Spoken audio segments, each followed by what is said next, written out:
Antes del Edén ser plantado, antes incluso de Adán abrir los ojos por la primera vez, algo ya había sucedido. Una guerra invisible, una caída silenciosa, una expulsión que cambió los rumbos de la eternidad. Él estaba allí, entre las piedras ardientes, adornado de gloria, con una posición tan elevada que pocos se atreverían a imaginar su ruina. Pero cayó, y entre esta caída y la aparición de la serpiente en el jardín, existe un silencio que grita. ¿Qué hizo Lucifer en ese intervalo? ¿Dónde estuvo? ¿Qué tramó? ¿Qué corrompió? Hay marcas en el mundo visible que apuntan a este período olvidado, fragmentos de una historia que pocos se atreven a explorar. Muy antes de que el hombre fuera formado del polvo de la tierra, un ser de esplendor incomparable caminaba entre las piedras ardientes en el monte de Dios. Lucifer, descrito en Ezequiel capítulo 28, del versículo 13 al 17, estaba adornado con piedras preciosas y poseía un brillo que reflejaba la gloria de quien lo creó.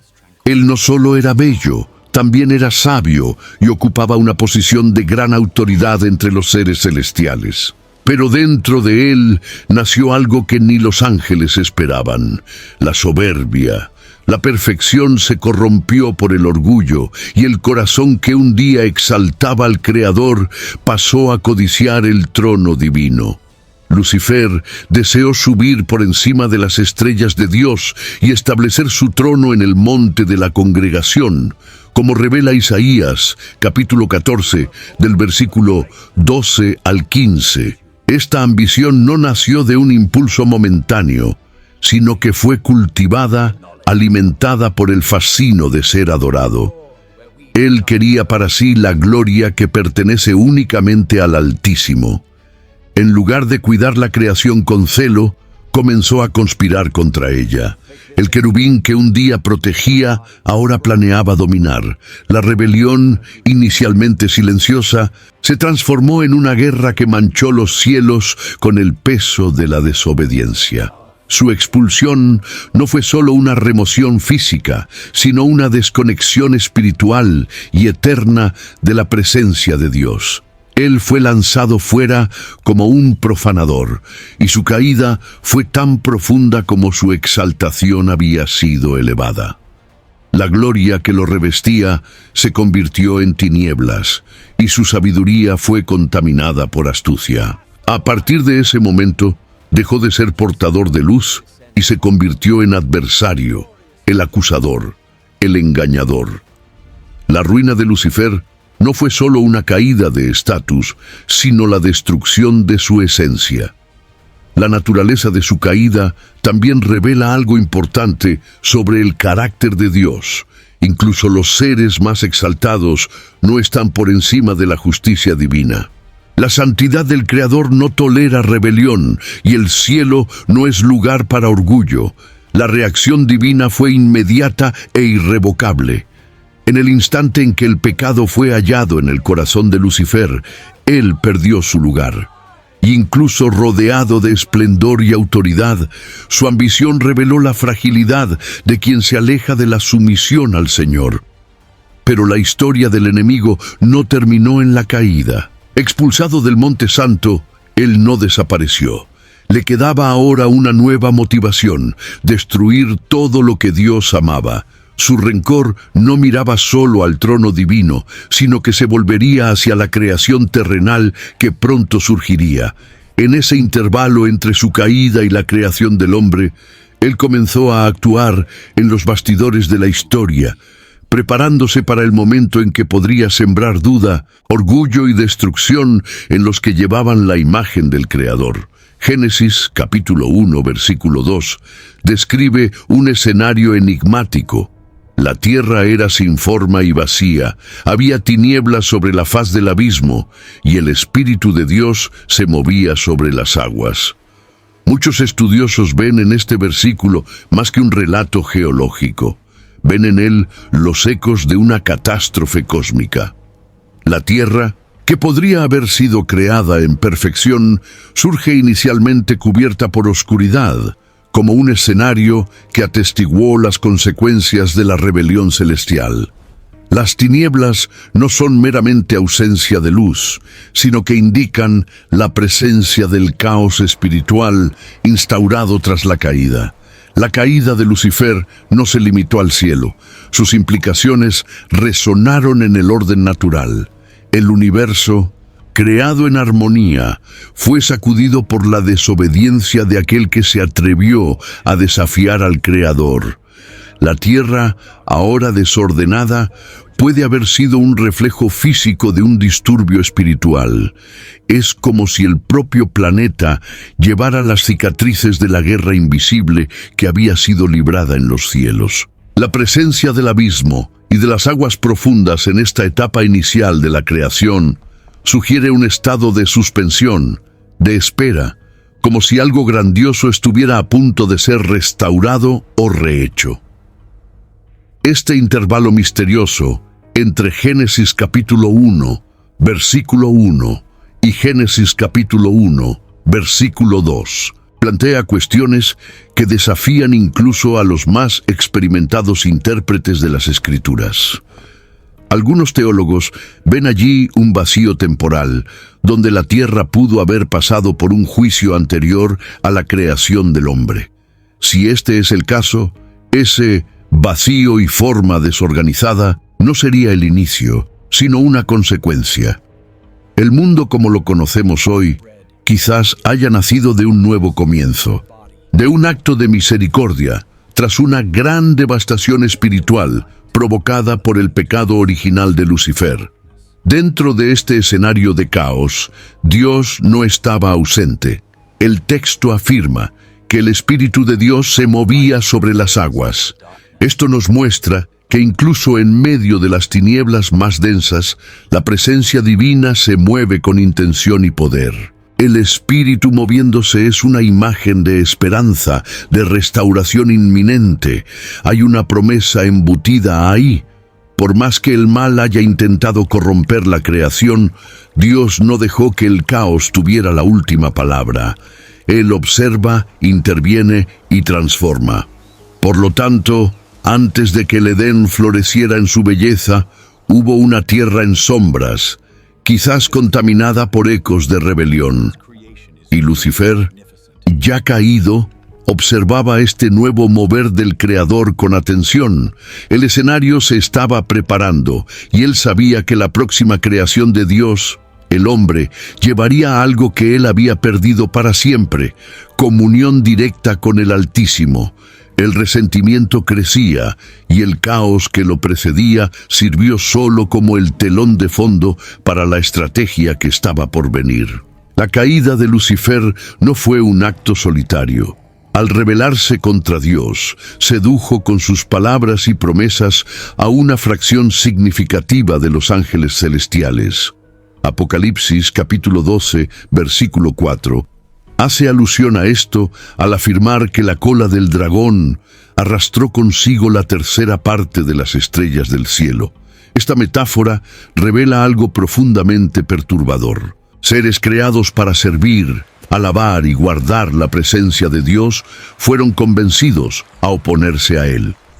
La rebelión se extendió como un veneno entre las huestes celestiales. Lucifer no usó fuerza para corromper a los ángeles, sino persuasión. Ofreció un nuevo orden, un supuesto camino de libertad, donde no sería más necesario someterse al gobierno divino. Sus palabras estuvieron cargadas de engaño y manipulación, construyendo una narrativa de injusticia donde no había opresión. La corrupción de tantos ángeles muestra el poder de la sugerencia y del orgullo, incluso en un ambiente perfecto. El pecado, al fin y al cabo, nació en el corazón de quien veía la gloria todos los días. Esos ángeles caídos no perdieron sus capacidades, pero sus naturalezas fueron distorsionadas. Se convirtieron en espíritus malignos, activos, organizados y sometidos al liderazgo del ahora llamado Satanás. Judas, en su único capítulo, versículo 6, habla de ángeles que no guardaron su estado original. sino que abandonaron su propia morada, siendo reservados en prisiones eternas. Esto sugiere que algunos fueron inmediatamente juzgados, mientras que otros permanecen activos, operando en las sombras hasta el tiempo determinado de su condenación. Con esta alianza profana formada, Lucifer estableció lo que podríamos llamar un reino paralelo, un sistema espiritual orientado hacia la destrucción de la creación divina. Esta estructura no es caótica, es estratégica. Los demonios actúan en diferentes frentes, con funciones específicas, y tienen una misión clara: alejar al hombre de Dios, corromper todo lo que es santo y minar el plan de redención. Es una guerra silenciosa, pero constante. Y no comenzó en el Edén. Ya estaba en curso desde antes del primer aliento humano. Al organizar su ejército, Lucifer se convirtió en más que un enemigo. Se convirtió en un estratega, un imitador de todo lo que es sagrado. Y este ejército, formado en las alturas y caído en las profundidades, pasaría a operar en paralelo a la historia de la humanidad. No solo atestiguaron la creación del hombre, sino que estaban preparados para interferir en ella. Lo que comenzó como una revuelta celeste se convirtió en una campaña prolongada contra el plan eterno de Dios. Mucho antes de que el jardín del Edén fuera plantado, la realidad espiritual ya estaba marcada por una guerra que sacudió los cimientos celestiales. La rebelión de Lucifer no fue un simple malentendido teológico, sino un enfrentamiento directo contra el orden y la soberanía divina. Cuando él cayó, la armonía del cielo fue hecha añicos, y el reflejo de esto podría haber resonado hasta el mundo físico. En Apocalipsis capítulo 12, versículo 7, leemos sobre una guerra en los cielos. Miguel y sus ángeles lucharon contra el dragón. Esta batalla no es una metáfora poética, sino una revelación de la lucha real entre el bien y el mal. El caos que se esparció tras la caída de Lucifer fue más que desorganización, fue la instalación de una contracreación. Donde había luz, él trajo tinieblas; donde reinaba la paz, instauró confusión; donde había propósito, sembró duda. El universo espiritual se convirtió en campo de batalla.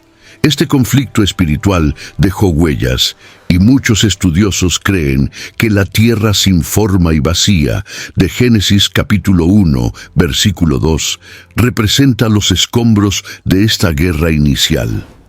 ¿No sería absurdo imaginar que el planeta, incluso antes de recibir al hombre, ya había presenciado el peso de la rebelión? Dentro de esta realidad invisible se estableció un sistema de resistencia al gobierno de Dios. Lucifer, ahora Satanás, asumió el papel de opositor absoluto de la voluntad divina. La formación del caos fue, por lo tanto, un intento de instaurar un nuevo orden, donde Dios no fuera el centro. Aunque derrotado, el adversario buscaba crear una realidad alternativa, fundamentada en engaño, orgullo y autonomía. No podía crear, pero podía corromper. Y al deformar el orden que Dios había establecido, intentó borrar las marcas de la santidad del Creador. Este estado de confusión y desequilibrio espiritual precedió a la creación del hombre.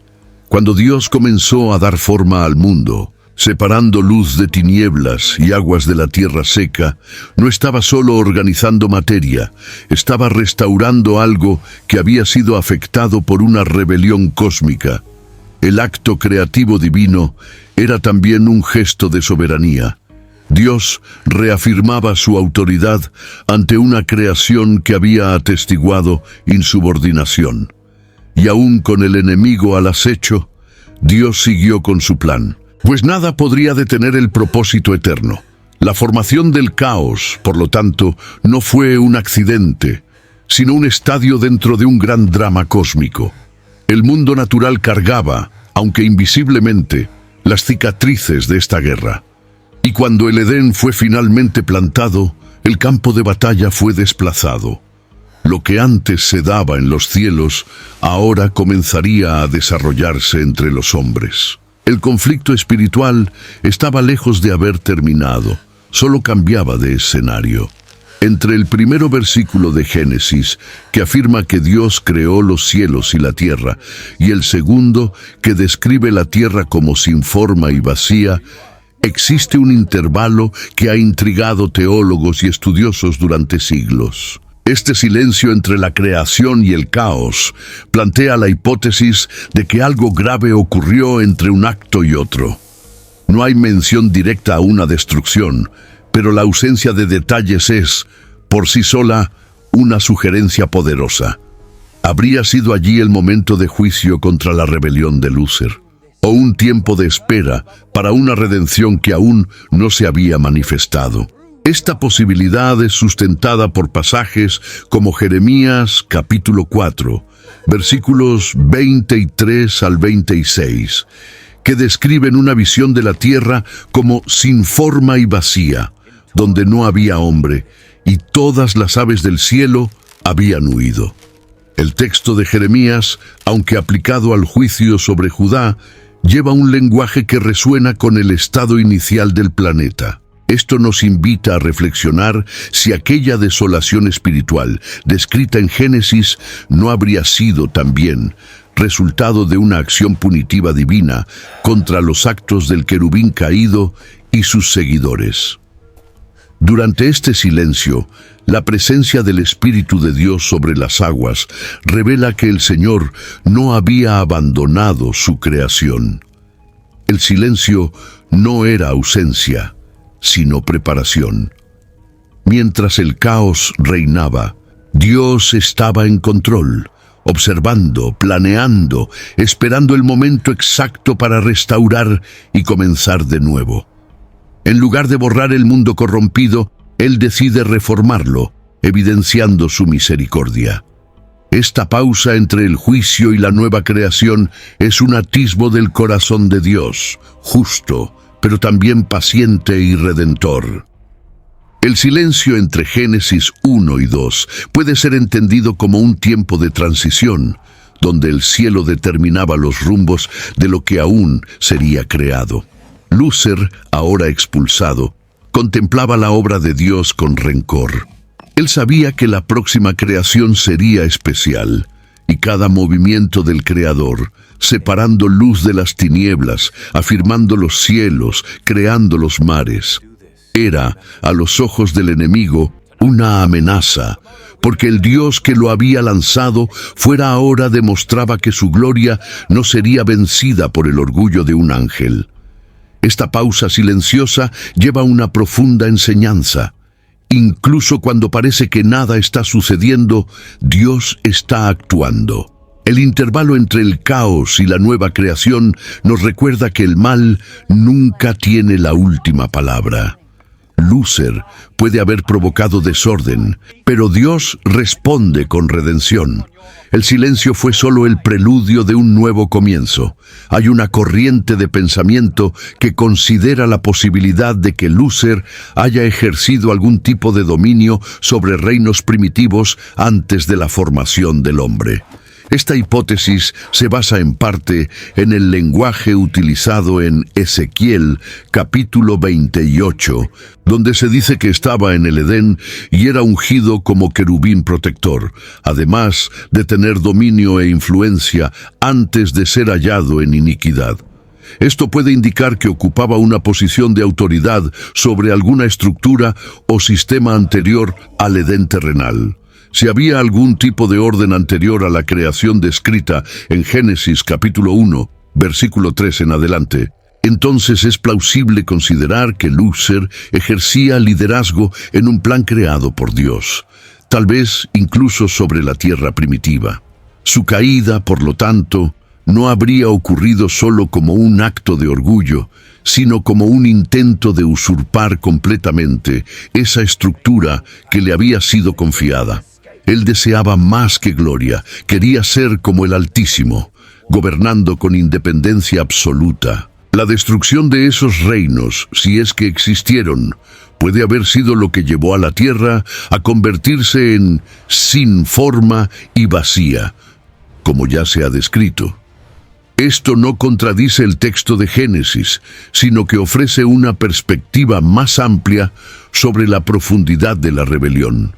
Después de todo, un ángel caído que solo vaga por las regiones celestiales no representa el mismo riesgo que un ser que ya conoció el dominio y ahora busca reconquistarlo por medios ilícitos.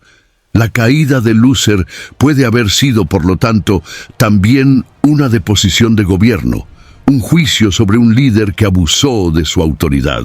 Esta teoría también explica por qué Satanás tiene tanto interés en la tierra y en los seres humanos.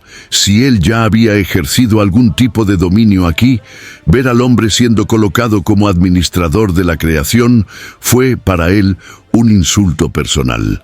En lugar de aceptar su caída, la transformó en motivación para la venganza. La tierra, que un día puede haber sido su dominio bajo la autoridad de Dios, ahora sería el campo de su obsesión. Y el hombre, recién creado, portando la imagen divina, se convirtió en su nuevo blanco. Estas ideas nos ayudan a entender que la batalla entre Dios y el enemigo no comenzó en el Edén. Ya estaba en curso, arraigada en acontecimientos que precedieron la creación visible. El Edén fue solo la manifestación de una historia mucho más antigua. Con la introducción del hombre, el escenario se amplía. Y Lúcifer, movido por recuerdos de gloria pasada y por un deseo irrefrenable de reconquistar lo que perdió, intensifica su actuación con astucia y furia. Después de su expulsión del cielo, Lúcifer y sus ángeles caídos fueron lanzados a una nueva realidad, distinta de la gloria que un día conocieron. Las Escrituras hacen mención a un lugar de contención espiritual, identificado como abismo, tinieblas exteriores o incluso prisiones eternas. En 2 Pedro capítulo 2, versículo 4, leemos que Dios no permitió que los ángeles que pecaron, sino que los arrojó al infierno, entregándolos a cadenas de oscuridad, reservándolos para el juicio. Esto señala un lugar específico, preparado para contener a los ángeles rebeldes hasta el tiempo determinado. Este abismo no es el infierno final descrito en Apocalipsis, sino un estado espiritual de confinamiento y limitación. No se trata de un espacio físico ubicado en nuestro mundo, sino de una dimensión espiritual de distanciamiento de la presencia de Dios. Lúcifer, aunque activo en el mundo, lleva consigo la realidad de esa separación. No reina libremente, opera con límites impuestos por el Creador. Incluso en su insurgencia, continúa bajo el gobierno supremo del Altísimo. Su actuación es permitida, pero no ilimitada. Este espacio de exilio espiritual lleva en sí el dolor de la pérdida de la gloria divina. Los ángeles caídos no solo dejaron el cielo, sino que perdieron su conexión con la fuente de la luz. Donde antes había adoración, ahora existe odio. Donde antes había entendimiento, ahora hay confusión. Ellos no solo fueron despojados de su posición, sino deformados en su naturaleza. Y aunque todavía poseen poder, ya no tienen la luz. El abismo representa el resultado último de la soberbia, separación, tinieblas e impotencia ante la santidad de Dios. Dentro de esta prisión espiritual, el odio de Lúcifer no ha disminuido. Por el contrario, se ha intensificado. Cada límite que le fue impuesto alimentó su deseo de venganza. Sabía que no podría recuperar lo que perdió, pero encontró en el hombre un nuevo objetivo. El ser humano, incluso hecho del polvo, poseía algo que nunca más tendría: el favor de Dios. Y fue del medio de este abismo que arquitectó su acercamiento a la creación divina. El exilio no lo inmovilizó, solo lo redirigió. El concepto del abismo nos invita a una reflexión más profunda sobre los efectos del pecado. No se trata solo de castigo, sino de alienación total de la gloria de Dios. Lucifer se convirtió en un exiliado espiritual, un símbolo vivo de la ruina que el orgullo causa, y mientras aguarda su destino final, actúa en las sombras, con astucia, buscando arrastrar consigo el máximo de almas posible. La prisión de las tinieblas, lejos de silenciarlo, se ha convertido en el centro de su operación de engaño. La caída de Lucifer no lo hizo abandonar su ambición. Desde el momento en que fue lanzado fuera de la presencia de Dios, comenzó a observar atentamente los movimientos divinos. Sabía que algo estaba por venir, y cuando vio la tierra siendo moldeada con propósito, su atención se volvió completamente hacia aquel proyecto. Al darse cuenta de que Dios estaba preparando un ser a su imagen, un nuevo plan comenzó a formarse. Y esa estrategia no sería a través de la fuerza, sino de la sutileza. En Génesis capítulo 3, versículo 1, la serpiente es descrita como más astuta que todos los animales del campo, revelando que la actuación de Satanás sería calculada y envolvente. Durante el proceso de la creación, Lucifer permaneció al acecho.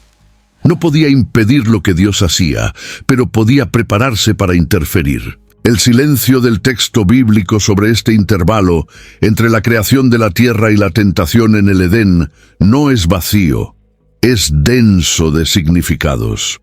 Es en ese tiempo oculto que el adversario observaba, estudiaba y arquitectaba. Su plan no era destruir físicamente al hombre, sino desconectarlo de la fuente de vida. Sabía que si lograba introducir duda, orgullo y desobediencia, podría replicar en el hombre el mismo veneno que lo destruyó. La paciencia de Lucifer durante este periodo es reveladora. No actuó con prisa, sino que esperó el momento adecuado. Cuando Eva fue creada y colocada al lado de Adán, el escenario estaba completo. La comunión entre el hombre y Dios era intensa, y eso inflamaba aún más los celos del enemigo. Veía en esa relación algo que jamás podría experimentar de nuevo. La estrategia, entonces, no sería un ataque directo, sino una infiltración, un susurro, una duda, una sugerencia aparentemente inocente, y todo podría cambiar. Es importante entender que esta espera no fue pasiva. Lucifer estaba activo espiritualmente, moviéndose en las dimensiones invisibles, preparando el ambiente. Eligió no aparecer como él mismo, porque su verdadera naturaleza causaría rechazo. Necesitaba un disfraz, algo que no despertara miedo, sino curiosidad. La serpiente fue elegida, no por casualidad, sino por estrategia. Un animal de apariencia fascinante, ágil, dotado de una presencia hipnótica. Era el vehículo ideal para la primera embestida directa contra la raza humana. Esta preparación meticulosa nos enseña algo esencial sobre la naturaleza del mal. No se impone de forma abrupta, sino que se infiltra de manera estratégica. El pecado rara vez llega con gritos, casi siempre susurra. Lucifer esperó, observó, y cuando encontró una brecha, actuó. El Edén, que hasta entonces era inviolable, sería el campo de su intento de venganza. Y su primera embestida no apuntaría al ambiente, sino a la mente y el corazón de la criatura más preciosa de Dios. Antes del Edén plantado en la tierra, había otro Edén, un jardín celestial descrito en Ezequiel capítulo 28, donde Lucifer caminaba en medio de las piedras afogueadas. Ese Edén no era físico, sino espiritual, un lugar de comunión plena, gloria y adoración. Allí, Lucifer experimentó la intimidad con Dios en un nivel que ningún ser humano jamás conoció antes de la caída.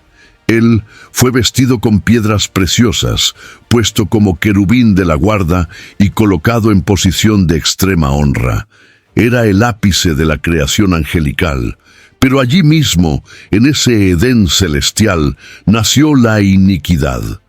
El Edén terreno, por su parte, fue creado con base en la perfección divina, pero adaptado a la existencia humana. Era un reflejo del cielo, un espacio donde Dios se relacionaba directamente con el hombre, caminando en el jardín en la viración del día, como relata Génesis capítulo 3, versículo 8.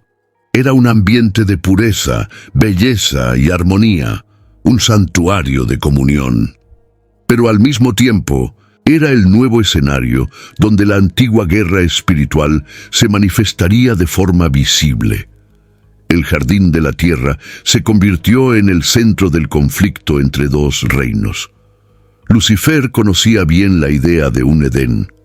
Él había vivido esto antes. Ver al hombre ocupar ahora ese nuevo jardín fue para él más que una ofrenda. Fue un recordatorio cruel de su pérdida. La presencia de Dios en el Edén terrestre era un eco de la gloria que él abandonó. Y eso reavivó su deseo de destruir lo que Dios estaba formando. No era solo envidia, era un intento de sabotear el orden divino desde la raíz. El Edén celestial fue el escenario de su caída. El Edén terrestre sería el escenario de su venganza. Esa duplicidad entre los dos jardines muestra cómo Dios siempre tuvo la intención de relacionarse con sus criaturas en ambientes de belleza y santidad. Y también revela que el enemigo siempre buscará corromper esos ambientes. El Edén de la tierra fue cuidadosamente preparado por Dios, pero no estaba fuera del alcance de la tentación. Incluso en un lugar donde todo era bueno, la elección del hombre aún sería probada. La presencia del enemigo no anulaba la perfección del jardín, sino que exponía la libertad del hombre de obedecer o no. La conexión entre esos dos Edenes es profunda. Lo que fue perdido en el Edén celestial por Lucifer, Dios quiso restaurar en el Edén terreno a través del hombre. El Creador no desistió de establecer un lugar de habitación con su creación. Y aunque el enemigo haya interferido, la intención divina prevalece. El Edén no era el fin de la historia, era solo el inicio de un plan mucho mayor, donde la gloria de Dios sería manifestada incluso sobre el caos provocado por el orgullo de un ángel caído. La creación del hombre representó un punto de inflexión en la historia del universo. En Génesis capítulo 1, versículo 26, Dios declara: «Hagamos al hombre a nuestra imagen, conforme a nuestra semejanza». Esta decisión divina no fue solo un acto creativo, sino una revelación de intenciones profundas. El hombre no fue hecho como los ángeles, ni como los demás elementos de la creación. Él fue moldeado a la imagen del propio Dios, con atributos espirituales que lo conectaban directamente al Creador. Y esa semejanza divina en el ser humano despertó en Lucifer una envidia ardiente, pues él percibía que Dios confiaba al hombre una posición que él mismo había perdido. El adversario vio en el hombre algo que ya no podía más alcanzar: la comunión. Mientras él y sus ángeles estaban condenados al abismo, el ser humano caminaba con Dios en libertad, conversaba con él, disfrutaba de su presencia sin barreras. Eso fue, para Lucifer, intolerable. La envidia no era solo por el lugar de autoridad que el hombre pasaba a ocupar en la tierra, sino por la relación que él tenía con Dios. Ver una criatura hecha del polvo de la tierra, pero exaltada al punto de recibir aliento divino, era una ofrenda a su vanidad herida. Esa envidia rápidamente se transformó en estrategia. Satanás no necesitaba destruir al hombre físicamente, bastaba interrumpir su conexión con Dios. Él sabía que si lograba insertar una brecha espiritual, una elección errónea, un acto de desobediencia, podría separar al hombre de la fuente de su fuerza. El objetivo era claro: replicar en el Edén el mismo proceso que lo corrompió en los cielos. Del orgullo a la caída, de la desobediencia a la ruina. El plan del enemigo era corromper la imagen de Dios en el hombre, desfigurándola con el pecado. La entrada del pecado en el mundo no comenzó con un ataque frontal, sino con una sugerencia. Satanás sabía que la clave para alcanzar el corazón humano era minar su confianza en la palabra de Dios. Cuando el hombre duda del carácter de Dios, se vuelve vulnerable. El enemigo, por lo tanto, esperó el momento adecuado.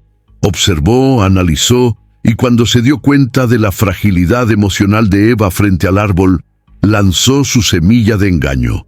Todo esto fue cuidadosamente arquitectado. No fue un acto impulsivo, sino una acción quirúrgica, fruto de profunda observación espiritual. Al comprender que el hombre era el nuevo representante de la autoridad divina en la tierra, Lucifer comenzó a verlo como objetivo principal. Toda su acción futura se basaría en distorsionar, destruir o desviar a esa criatura hecha a la imagen de Dios.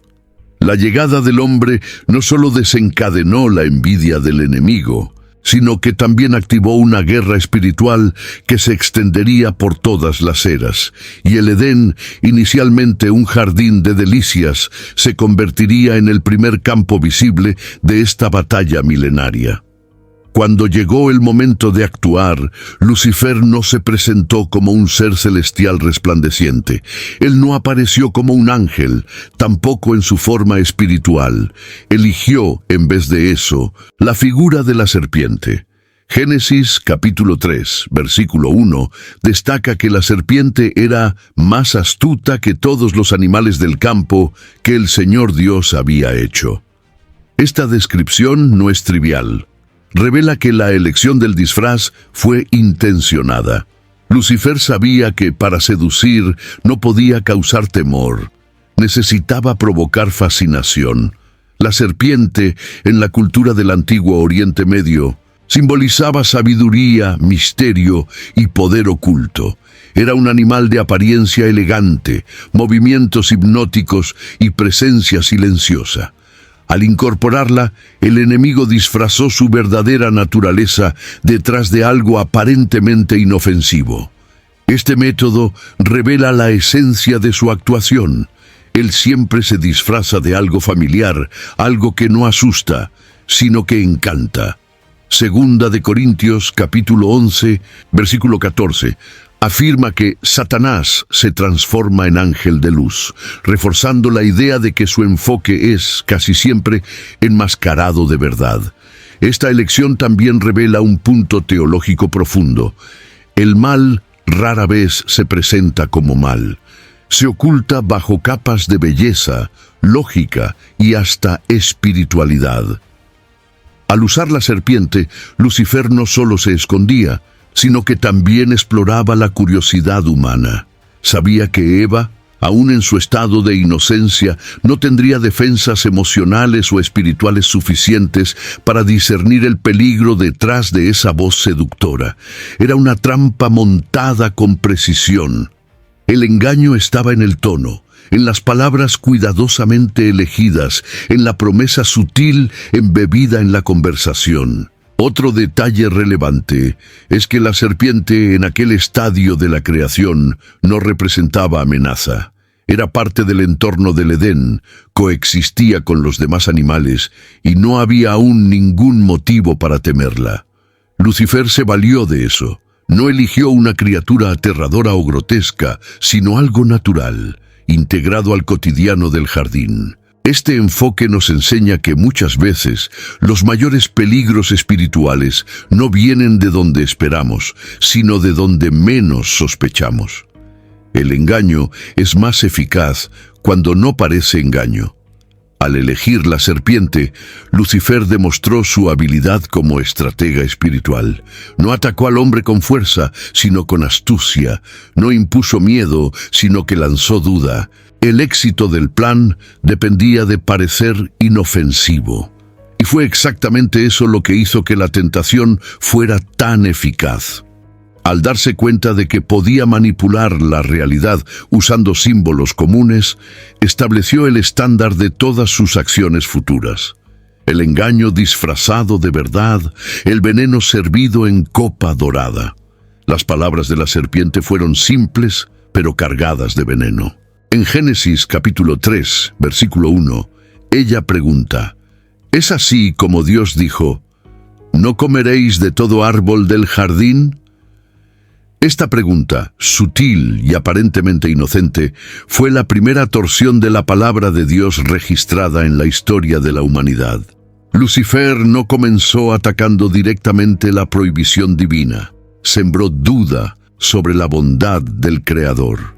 Cuestionó la intención detrás del mandamiento, insinuando que Dios estaba privando al hombre de algo bueno. Esta propuesta fue construida con base en una lógica maligna: hacer que el hombre creyera que podía alcanzar algo mejor sin Dios. La tentación no era comer un fruto, sino convertirse como Dios. La propuesta de la serpiente, como se presenta en el versículo 5 del mismo capítulo, fue clara. El día que de él comáis, se abrirán vuestros ojos, y seréis como Dios, conociendo el bien y el mal. Esta promesa despertó algo que Lucifer conocía bien: el deseo de autoexaltación. Él replicaba en la mente de Eva el mismo proceso que lo llevó a la ruina. Lo que está en juego en esta propuesta es la confianza. Dios había dado libertad plena al hombre con solo una restricción. Al insinuar que esta restricción era injusta, Lucifer tocaba el centro de la relación hombre-Dios, la obediencia basada en la confianza. Él sabía que si lograba hacer que el hombre desconfiara de Dios, el resto sería consecuencia. La duda es la semilla de la desobediencia. Cuando Eva creyó que Dios estaba ocultando algo de ella, su corazón comenzó a alejarse. El pecado comenzó antes del acto. Comenzó en la intención, en la creencia distorsionada. La propuesta de la serpiente no fue una imposición, sino una oferta. Lucifer no forzó, solo sugirió. Y es precisamente esto lo que hace que esta narrativa sea tan profunda. Dios nos creó con voluntad propia, y es en ella que el enemigo invierte. Él no puede forzar la caída de nadie, pero trabaja incesantemente para crear el ambiente perfecto para que la elección errónea parezca lógica, legítima e incluso deseable. Eva no fue solo engañada, ella fue convencida.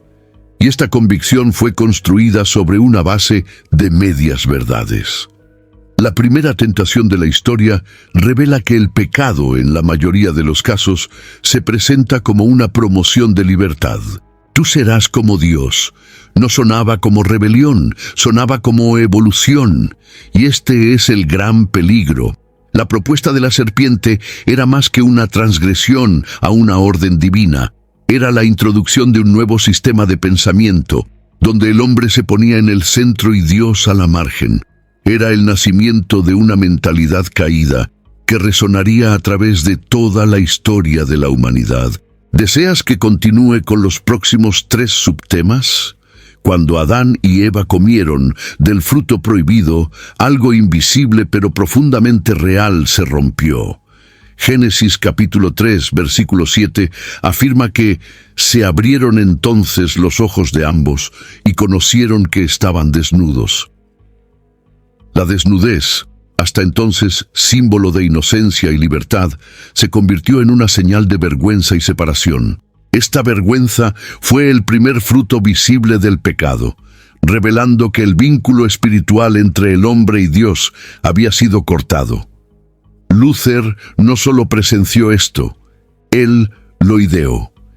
Y al ver la obra maestra de la creación sumergirse en la culpa, experimentó aquello que para él era una victoria momentánea. El beneficio de Luther no fue territorial, sino relacional. Sabía que no podía destruir al hombre, pero logró interrumpir su comunión con el Creador. Cuando Dios llama a Adán y él se esconde, el escenario cambia para siempre. El miedo sustituye a la libertad.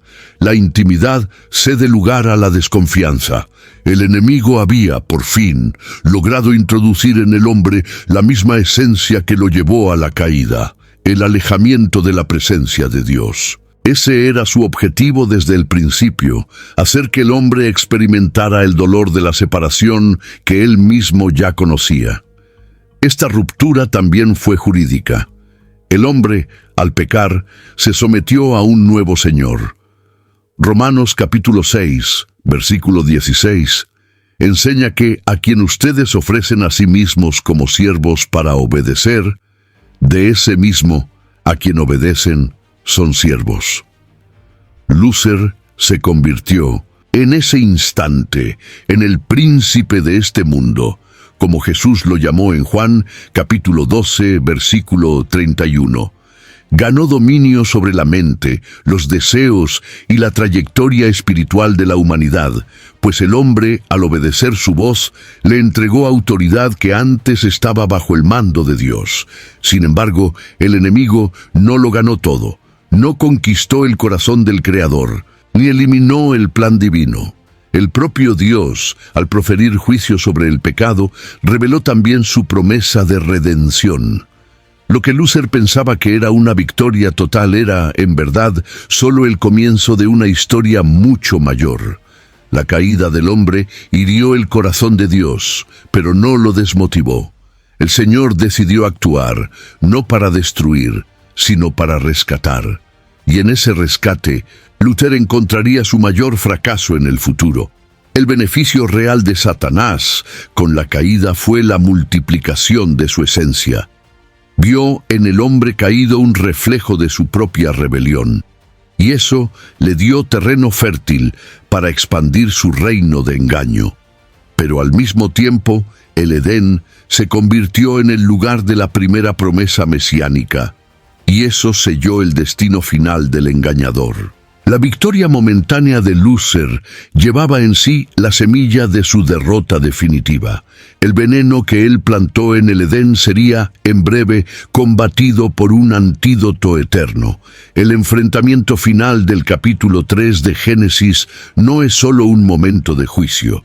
Es también un divisor de aguas para toda la historia espiritual de la humanidad. Cuando Dios se manifiesta después de la caída, Él no solo busca, cuestiona y juzga, establece un nuevo escenario espiritual donde cada personaje recibe una sentencia, y cada sentencia lleva implicaciones profundas. La palabra de Dios a la serpiente, en Génesis capítulo 3, versículo 15, es la primera profecía mesiánica. Y pondré enemistad entre ti y la mujer, y entre tu descendencia y su descendencia.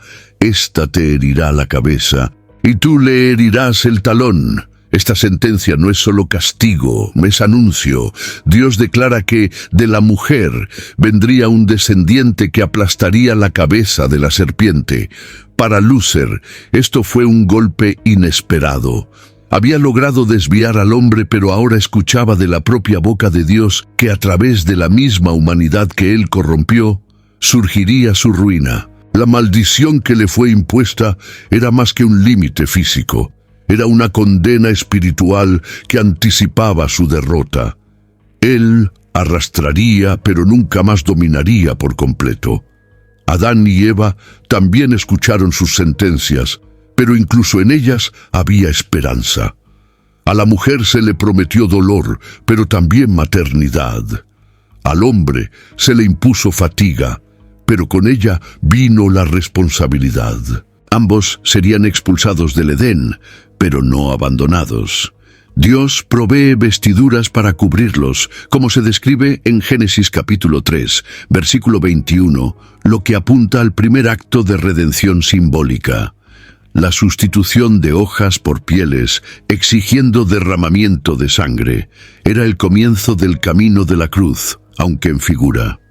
Luther, por otro lado, recibió la revelación de que su guerra estaba lejos de terminar y que él perdería. No tendría paz, ni alivio, ni tregua. A partir de ese momento, la humanidad viviría en conflicto constante con el mal, pero con la promesa de que la victoria vendría a través de un descendiente, y esta promesa sería el hilo conductor de toda la historia bíblica. Desde Génesis hasta Apocalipsis, todo apunta a este enfrentamiento final entre la simiente de la mujer y el enemigo, que se arrastra en las sombras. La sentencia de Dios marcó el final del Edén como lugar de habitación, pero dio inicio al plan de restauración. Lúcifer tal vez se regocijó con la caída, pero ahora llevaba en su conciencia la certeza de que su tiempo era limitado. La profecía se convertiría en su tormento. Cada nacimiento humano, cada historia, cada nuevo paso de la humanidad podría ser el anuncio de su derrota. Él ya no era solo un adversario, era un condenado.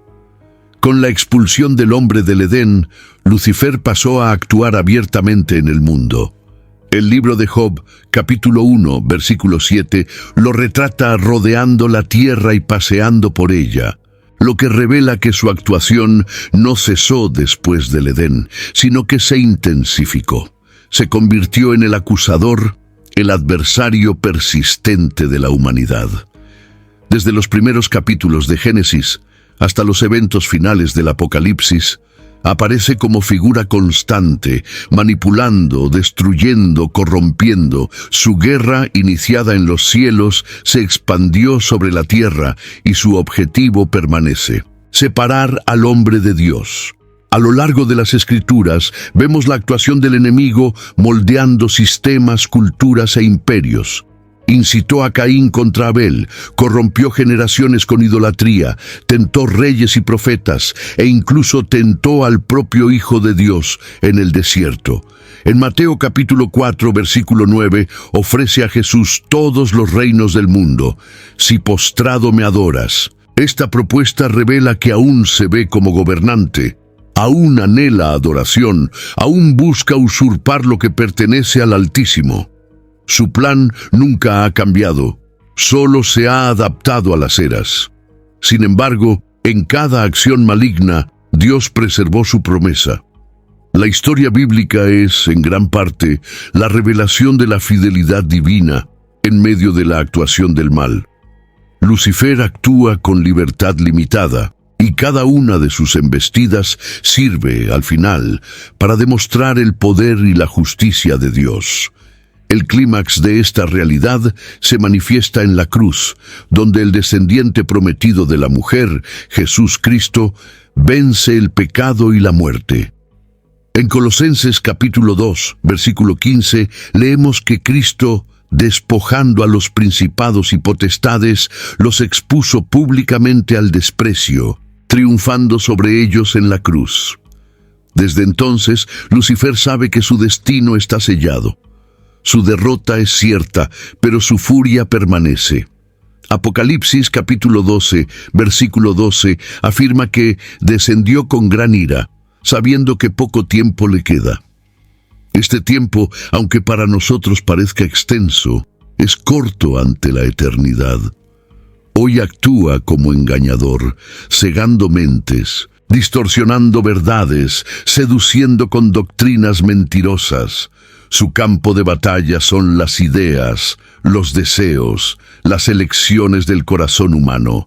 Entre el Edén y el Apocalipsis, el camino de Lucifer está marcado por una resistencia desesperada.